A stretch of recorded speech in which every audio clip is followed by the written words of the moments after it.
Olá, quinto ano! Vamos para a nossa aula de Sociologia. Vamos relembrar mais uma vez sobre o aquecimento global. Não se esqueçam que nós já estudamos, ok?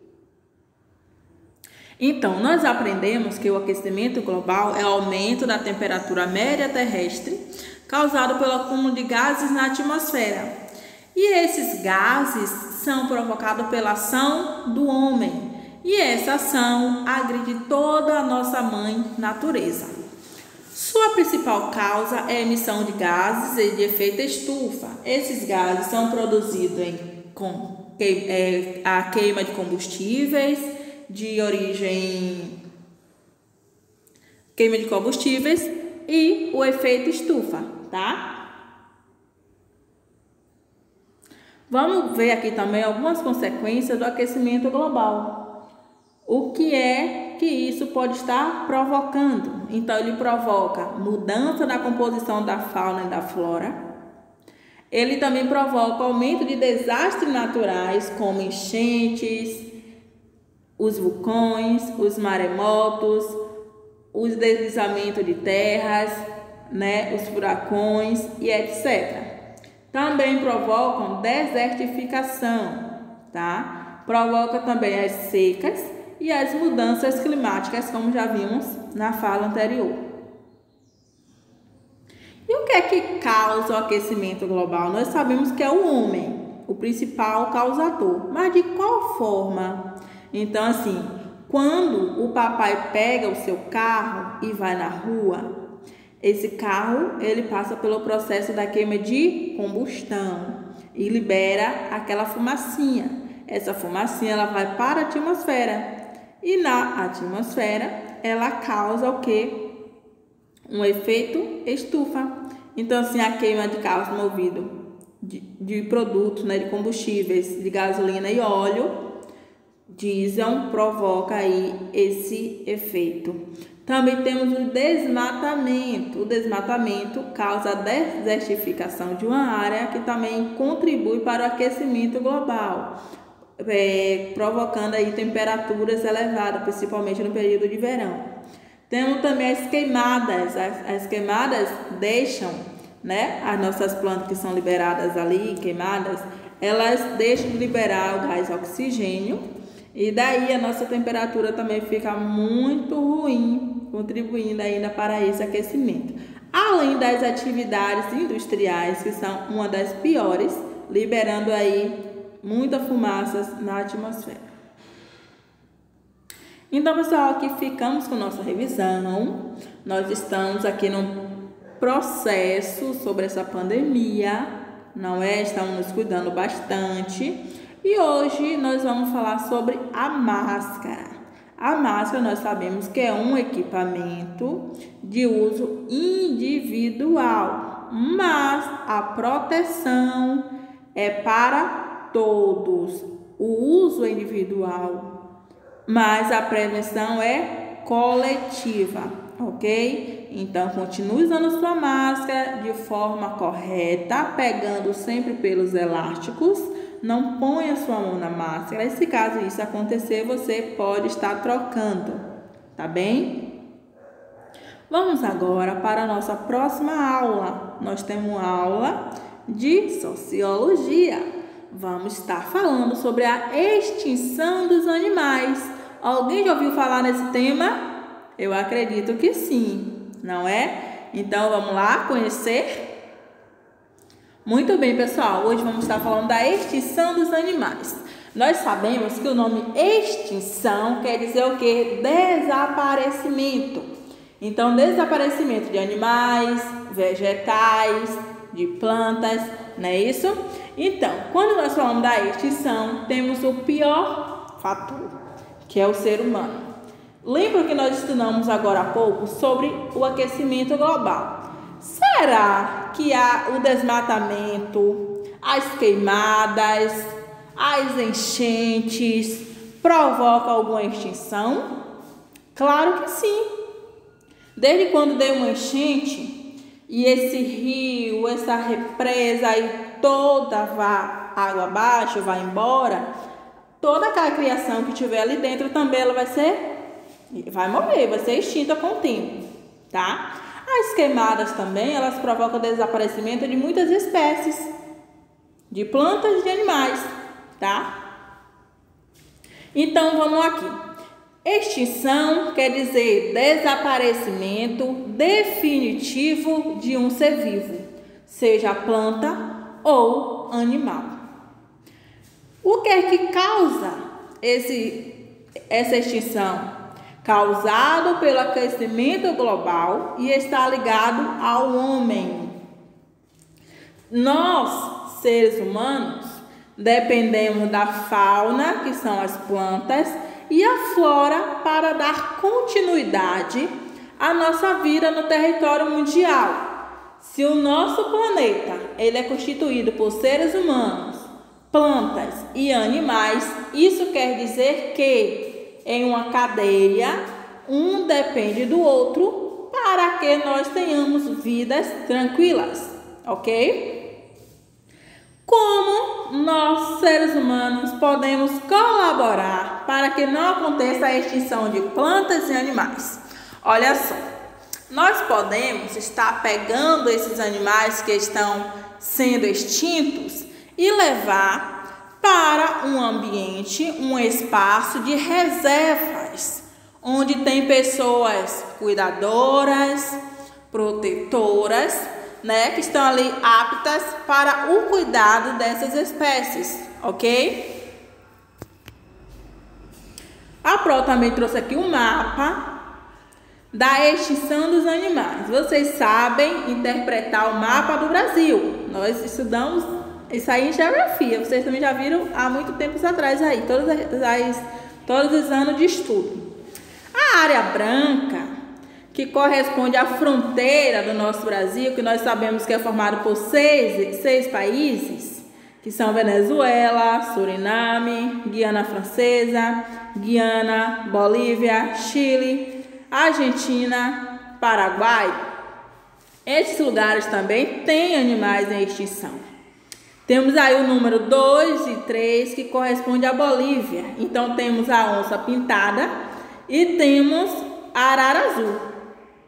Na região norte, que corresponde ao número 4 e 5, temos o peixe-boi e o surucucu, que também estão em extinção.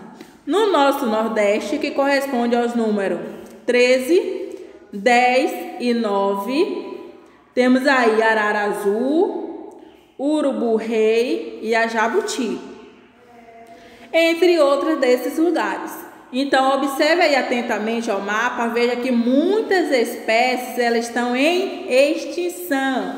Não se esqueçam que extinção quer dizer o quê? Desaparecimento de uma espécie, de um determinado local, de uma determinada região, de um determinado país, tá bom? Então, aqui trouxemos quantos? 22 animais extintos. Tá? Vamos aqui ver também que o desmatamento ele é uma das causas principais das extinção de animais e vegetais. Por quê? Porque ele também traz danos irreparáveis para o ecossistema atlântico. O que são danos irreparáveis? São danos na natureza que jamais será recompensado, jamais poderá ser reparado novamente, ok?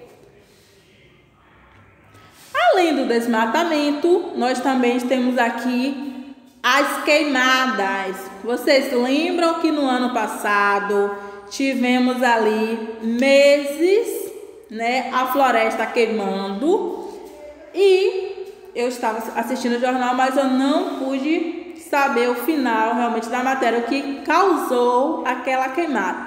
Mas nós sabemos que aquela queimada provocou extinção de diversos animais e incontáveis espécies de plantas, animais, flores, árvores, insetos e outras formas de vida que valorizam e dependem da floresta para sobreviver. Então, a Pro também trouxe aqui para vocês umas curiosidades sobre a extinção, ok? Vocês sabiam que daqui a 75 anos, em média, a cada 10 a 20 minutos, uma espécie desaparecerá? Pois é, tudo isso é curiosidade. Então, assim, a vida na Terra ela é dinâmica, ela não para, é uma vida que está em transformação. E nós somos o que? Seres interdependentes. Seres interdependentes quer dizer que funciona de forma de uma cadeia, tá? Um depende do outro para sobreviver.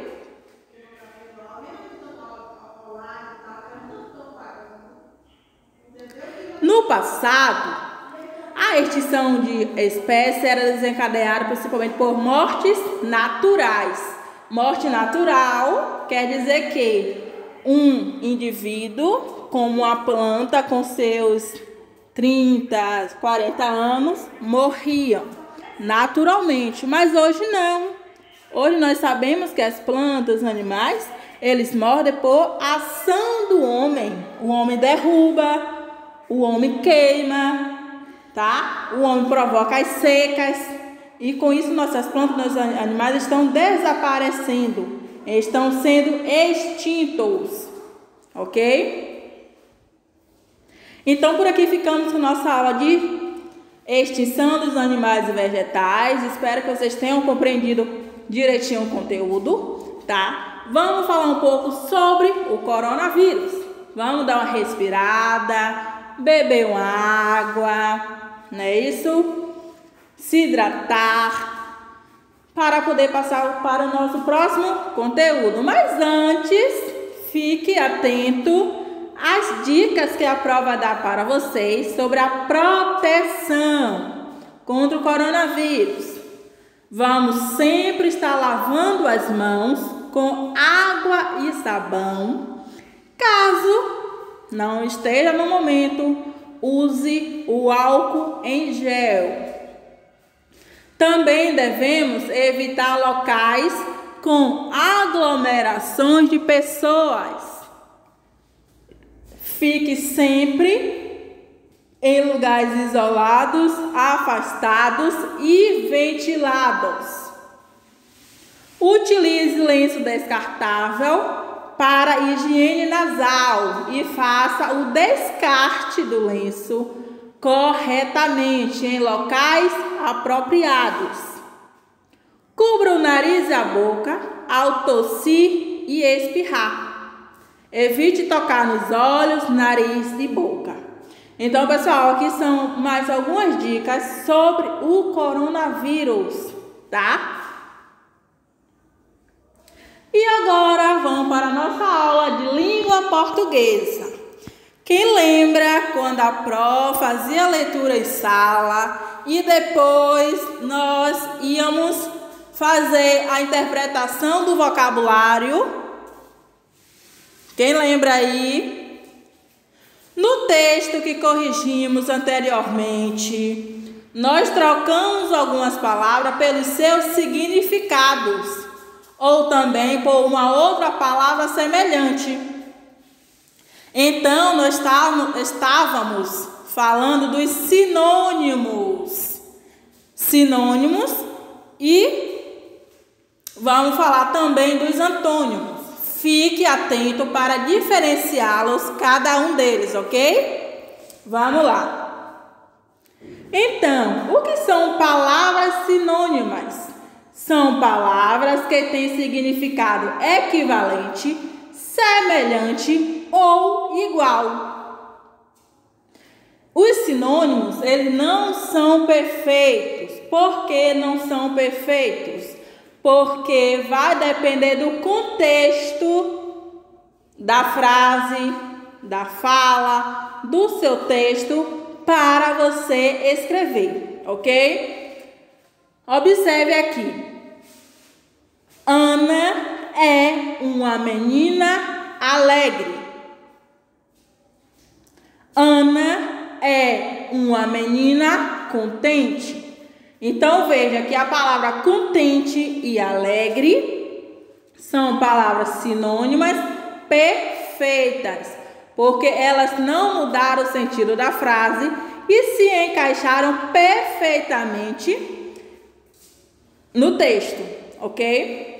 Agora, quando eu digo assim, ó, Ana é uma menina satisfeita, eu posso trocar satisfeita por alegre? Depende da situação.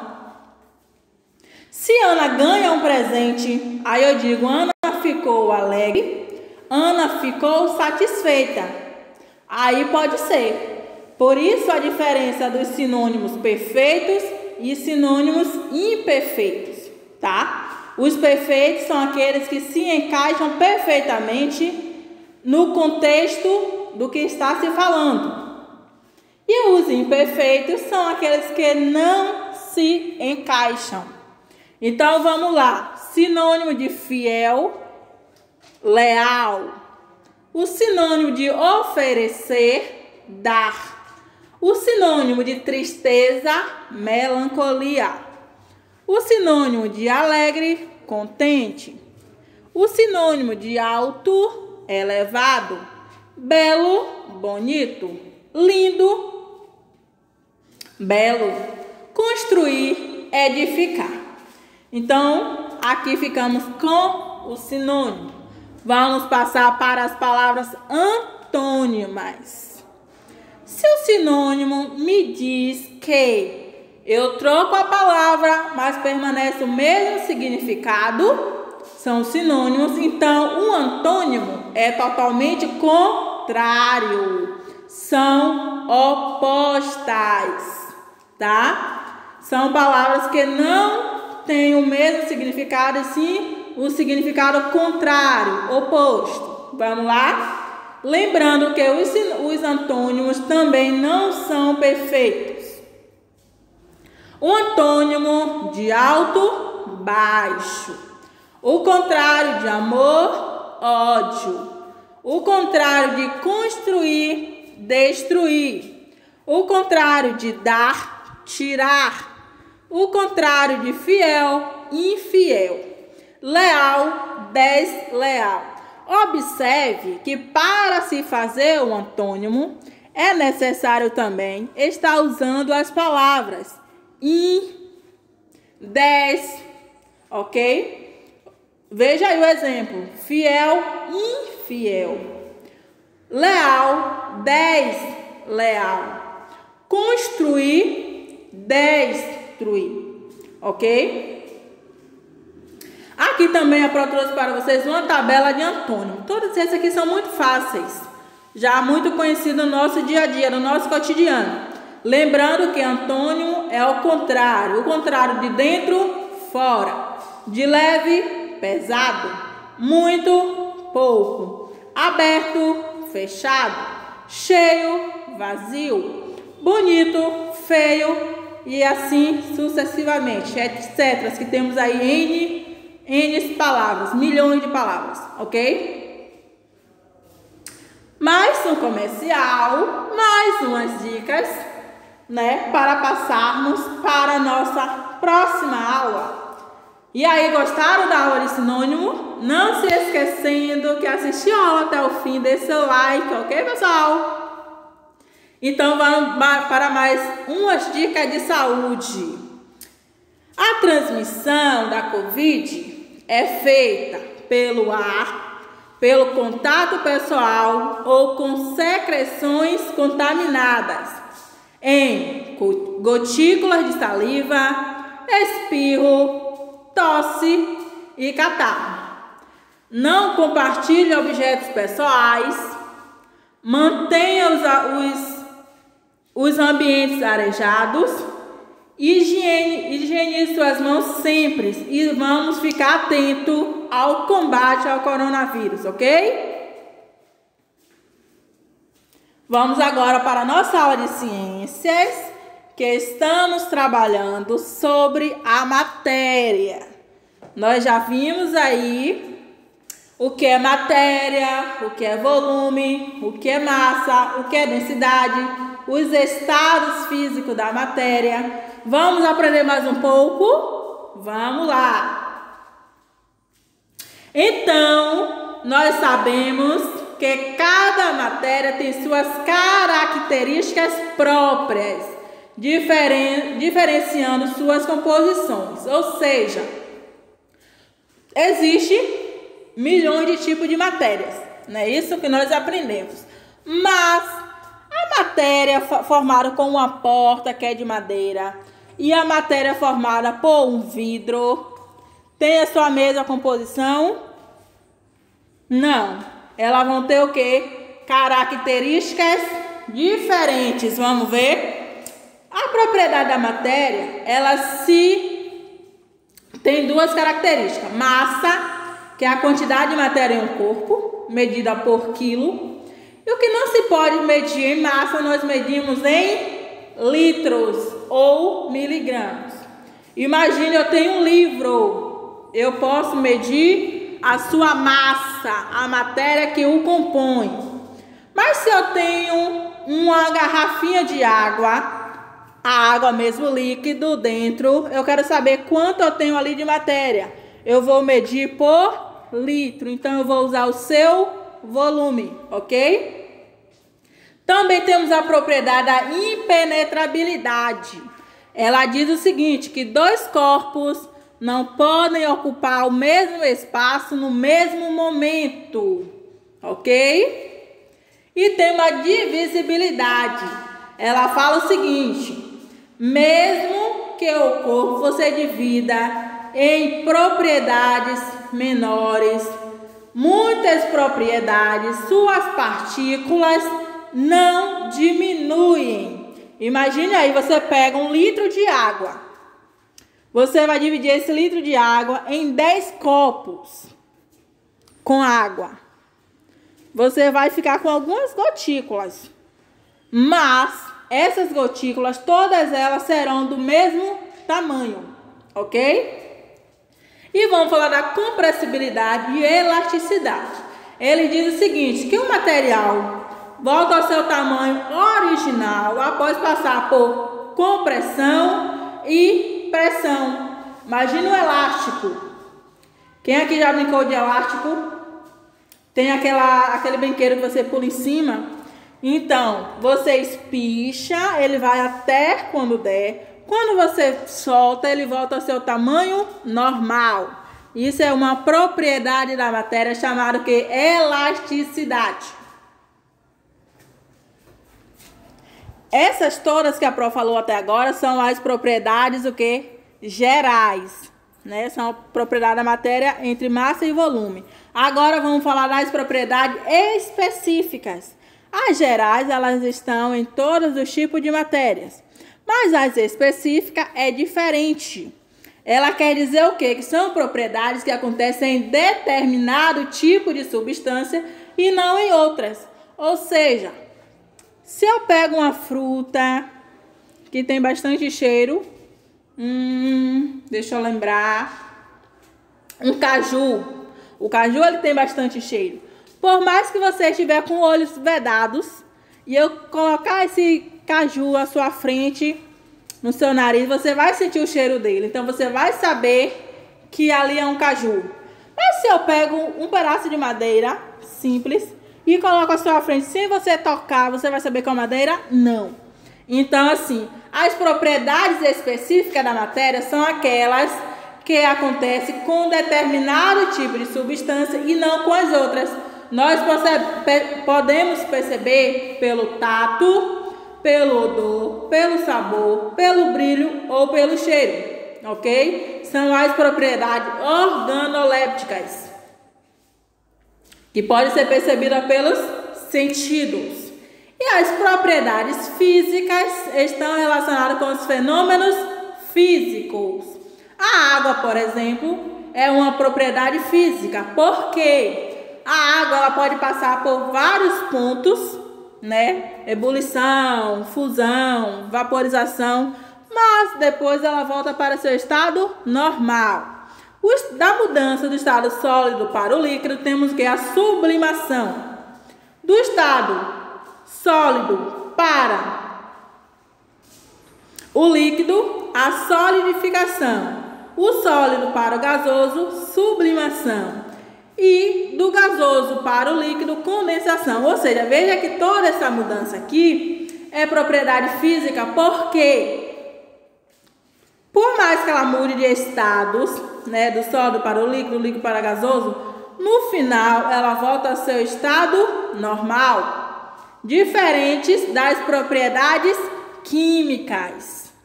Vamos ver? As propriedades químicas são as responsáveis pela transformação que uma substância é capaz de sofrer.